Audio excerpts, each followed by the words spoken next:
Ļoti daudz informācijas par visu to, kas ir notiek pēdējā laikā mūsu apkārtējā vidē. Un šis pasākums ir domāts tieši mūsu veselībai.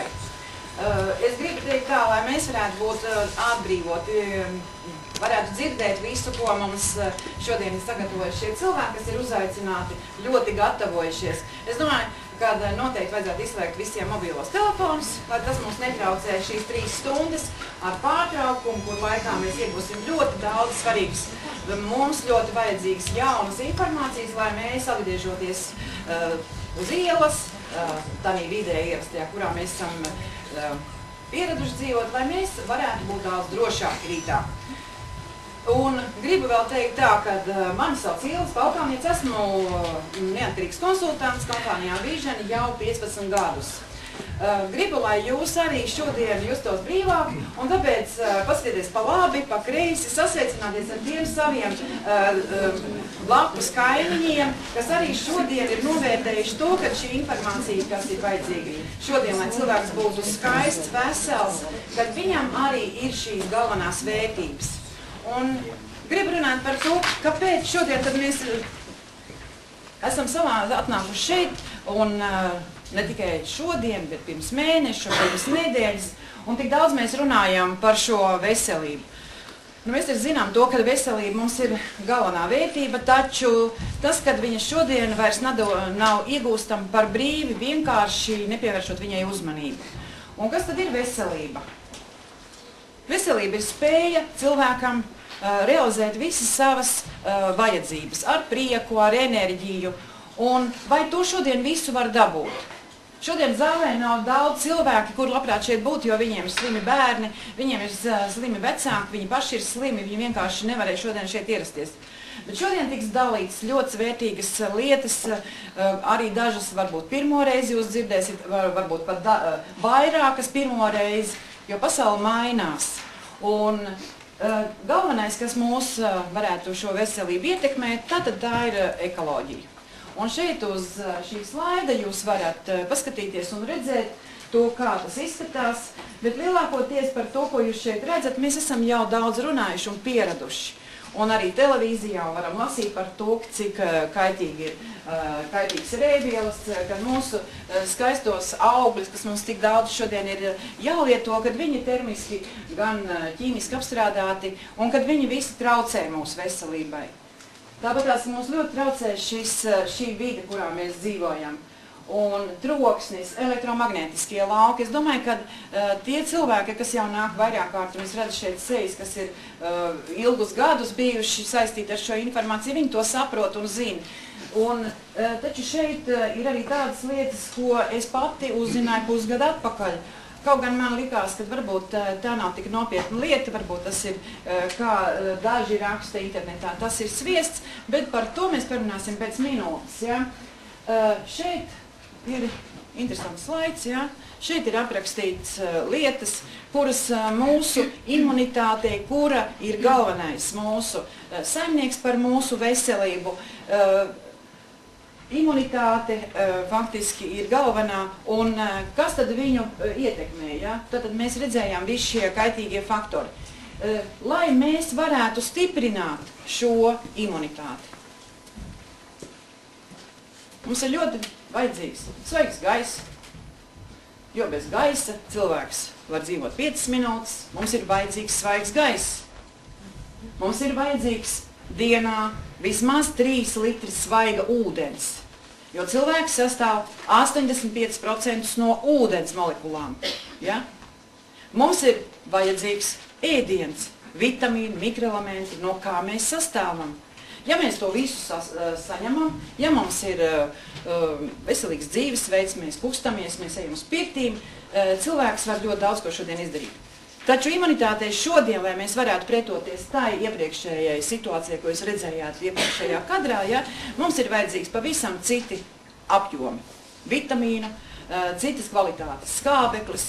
Un šodien šeit es gribu jums parādīt to, ka tikai lai mēs saņemtu selēnu, mums ir jāpēd 16 olas diennaktī.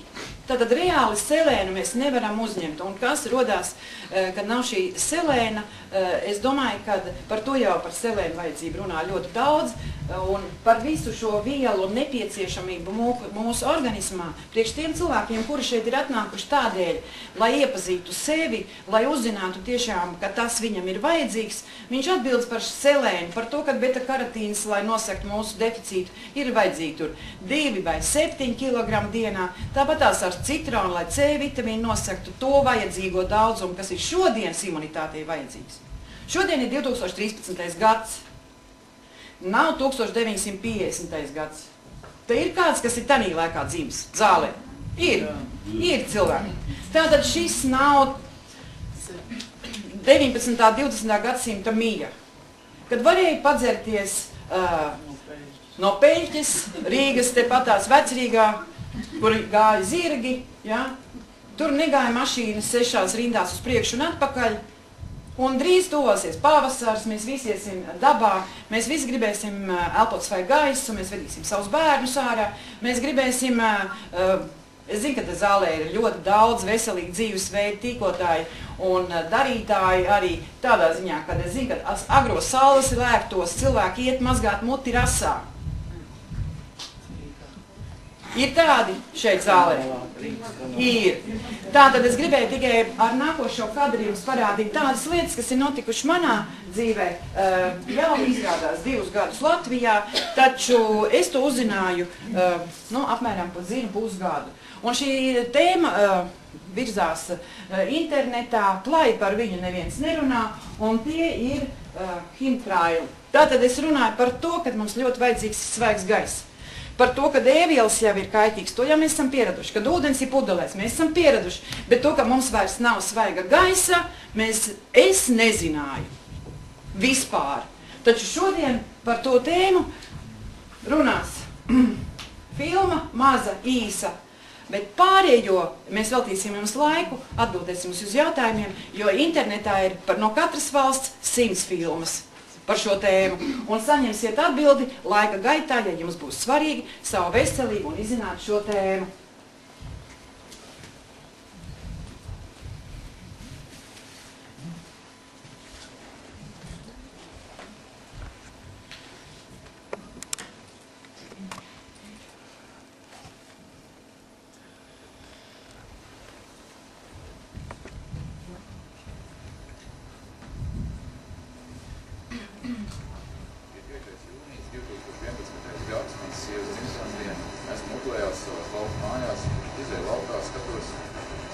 Mākoņiem debesīs pazīstams miglas trases, kādas esmu redzējis internetā, lasot par tēmu ķīmiskās trases, ķimičskī trase vai chemtrails.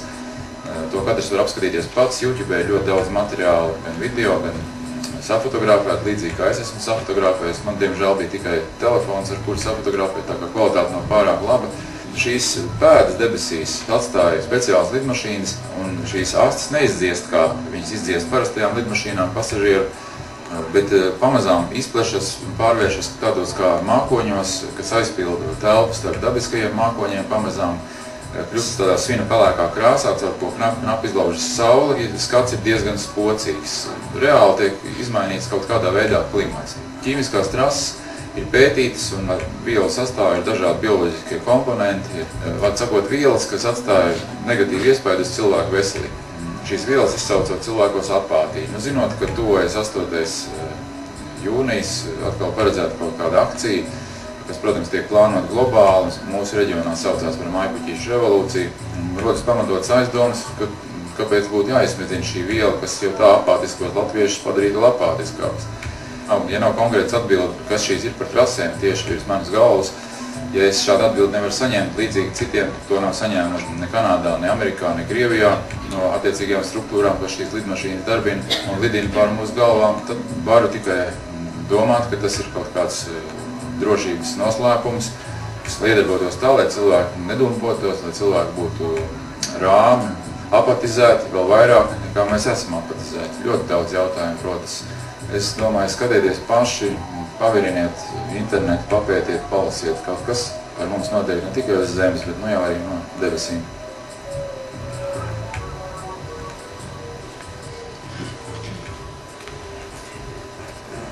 zinot visu šo informāciju, kas mums traucē būt skaistiem, veseliem, vai ir reāli iespējas no tā viss izvairīties? Un vai ir kāda iespēja palīdzēt sev, ka tu pat neesi saņēmis atbildi uz šiem jautājumiem, kas tas ir?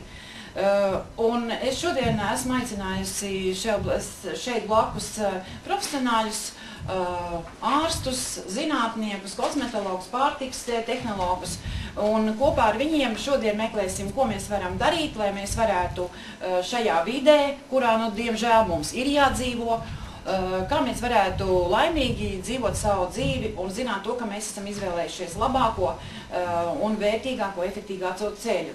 Un šodien es gribu aicināt ļoti lielu speciālistu ar ļoti lielu dzīves pieredzi, jaunu profesionālu ārstu, Jāni Dreimani, un Jāni, drīkst lūdzu tev palūgt šeit un uzdot... Jā, Jānis Dreimanis, vai tas ir kāds vēl Jānis Dreimanis? Es gribēju uzdot Jāni tev jautājumu, un konkrēti es gribētu jautāt tā, kā tu domā, vai cilvēkiem pirms viņi saslimst, viņiem ir vērts nodarboties ar profilaksi? Un kā ārsts skatās uz to, kā cilvēki atnāk pie viņiem saka, ziniet, dakteri, es pati lietoju dažādas vitamīnas, uzturu bagātinātājs. Kāds ir jūsu skatījums uz to? Tā ir diezgan man īstenībā šis vīriņš ļoti patīk, jo man patīk ļoti nodarboties ar diagnostiku. Bet bieži es konstatēju faktu, ka tās slimības, ar ko cilvēki ir saslimuši, ir 80% pašu radītas. Ja? Tikai tāpēc, ka mēs kaut ko nelīdz galam esam izdarījuši. Tā, varētu kaut ko darīt, bet tā kā zinām, bet varētu arī nedarīt. Reizēm ir slinkums, reizēm visādi attaisnojumi. Ja? Bet, tas, ko mēs varam darīt, ir sakārtot savu pārtiku, zinot, kā mums tiek ražota pārtika mūsdienās. To ir pagrūti, vai pašam dārziņš, bet Rīgā uz balkona audzēt ir diezgan ekstrēms pasākums, jo nezinu, vai tur nepaliks sliktāk vēl no tās pārtikas ēdot. Tad kas mums atliek kaut ko pievienot vismaz pārtikai, lai mēs varam kaut kā sev palīdzēt. Protams, vēl bez pārtikas ir fiziskās aktivitātes, kas vajadzīgas cilvēkam, lai viņš būtu visu laiku. Cilvēki, kad nesporto, arī smadzenes paliek lēnākas, neskāpēc. Tas tāds mans personīgs novērojums. Un fiziskas aktivitātes arī stimulē smadzeņu darbību un arī atmiņu uzlabo un visu pārējo.